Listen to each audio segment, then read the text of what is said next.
Un personnage célèbre de La Rochelle, membre de la chambre commerciale de la ville depuis 1872, puis président en 1891, est à l'origine du casino de Châtelaillon. Alcide d'Orbigny, maire de La Rochelle de 1893 à 1905, président du syndicat des propriétaires de Châtelaillon, devint le président de la société civile pour la construction du casino de Châtelaillon. Cet armateur rochelais avait fondé avec son associé Eucher Faustin sa propre compagnie dès l'âge de 30 ans pour le commerce de charbon et de fer. Il était le neveu du savant Alcide de Lacide d'Orbigny, fondateur du Muséum d'histoire naturelle de La Rochelle.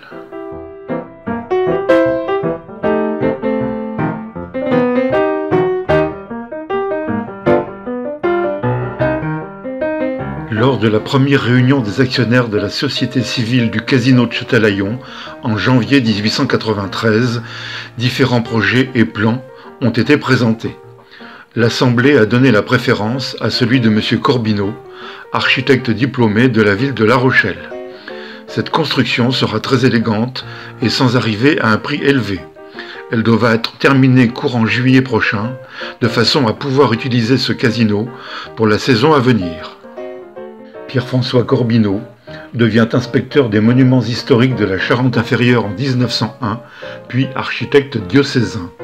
Parmi ses nombreuses réalisations, on note l'entrepôt des douanes de La Palisse, l'hôtel des postes de La Rochelle, différentes écoles dans la ville. On lui doit également à La Rochelle l'aménagement du marché central, l'église du Sacré-Cœur de la Jeunette, le casino du Mail.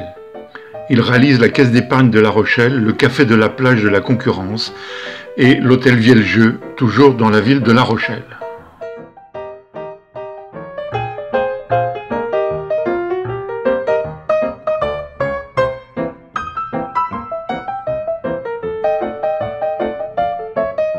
Le projet initial de Pierre-François Corbineau a finalement été revu à la baisse.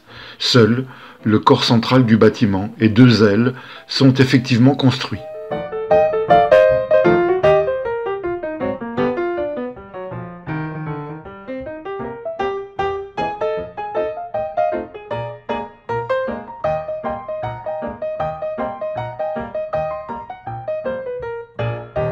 Le 16 juillet 1893, le casino de Châtelaillon est inauguré. Sur le terrain attenant au casino, un jardin public est créé au cours des années suivantes.